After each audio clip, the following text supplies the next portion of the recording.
artinya teks prosedur itu berfungsi untuk menjadi acuan dalam melakukan kegiatan. Tujuan utamanya yaitu sebagai panduan kita untuk mendapatkan kegiatan yang sesuai dengan keinginan kita. Selanjutnya, tujuan prosedur. Nah, tujuan prosedur ini menunjukkan atau menjelaskan langkah-langkah dan menggunakan membuat dan melakukan suatu secara berurut.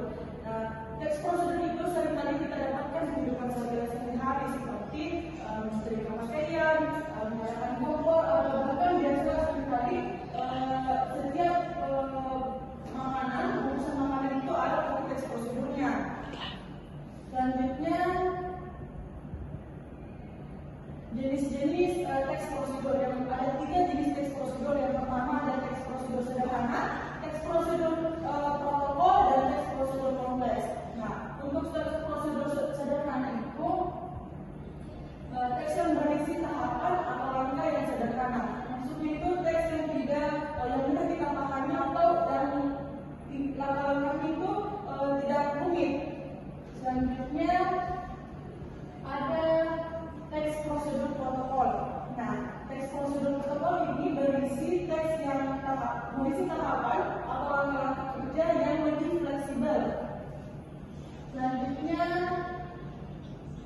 teks prosedur kompleks. Nah, untuk teks prosedur kompleks sendiri ada teks yang berisi langkah tahapan kompleks atau langkahnya harus ditempuh secara berurut. Maksudnya itu pada teks prosedur kompleks ini harus sesuai dengan urutannya, tidak bisa dibolak-balikkan karena setiap langkah-langkahnya saling berkaitan. Selanjutnya pada struktur teks prosedur. Yang pertama itu tujuan pada teks prosedur itu maksud atau sesuatu yang dituju dari sebuah teks. Apa tujuan dan maksud pada teks prosedur itu?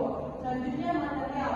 Nah, yang berisi alat dan bahan yang akan digunakan. Teks prosedur memiliki material untuk mengetahui apa saja alat-alat yang digunakan dan bahan-bahan yang akan digunakan. Selanjutnya setelah material, langkah-langkah kita masuk ke langkah-langkah itu rincian petunjuk yang disarankan untuk pembaca. Nah, langkah-langkah ini berguna untuk mengetahui apa saja langkah-langkah yang akan dilakukan untuk melakukan alat dan bahan yang akan digunakan. Selanjutnya ada penegasan ulang. Nah, penegasan ulang ini yaitu kesimpulan atau manfaat jika prosedur dilakukan dengan baik. Selanjutnya, contoh teks prosedur itu sendiri. Contohnya seperti dilakukan cara menyebut teh hangat. Nah, tujuan dalam teks ini, teks prosedur ini itu membuat teh hangat untuk dinikmati. Bahan dan alatnya 1 kantong teh celup, air panas 250 ml, selanjutnya gelas atau cangkir dan sendok. Selanjutnya bagian langkah-langkahnya. Yang pertama, siapkan gelas atau cangkir, masukkan kantong teh celup ke dalam gelas, tuangkan air panas dan ke dalam gelas hingga penuh. Yang keempat, diamkan selama 2-3 menit sehingga teh larut sempurna. Dan yang terakhir itu tambahkan gula sesuai selera.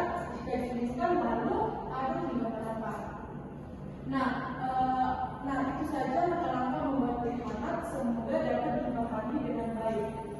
Selanjutnya, kesimpulan dari teks materi kali ini itu teks prosedur memberikan petunjuk langkah-langkah secara sistematis untuk mencapai tujuan dengan struktur yang jelas atau tujuan bahasa langkah-langkah dan bahasa yang sederhana. Teks ini memudahkan aktivitas sehari-hari dan memastikan hasil diinginkan tercapai dengan efisien. Nah, itulah tadi penjelasan pada hari ini dengan materi teks prosedur. Jadi bagaimana dengan teman-teman yang lain? Ada yang ingin dipertanyakan terkait dengan materi yang telah kita pelajari hari ini? Karena sudah ada pertanyaan terkait dengan yang telah kakak paparkan kepada teman-teman, baik, terima kasih.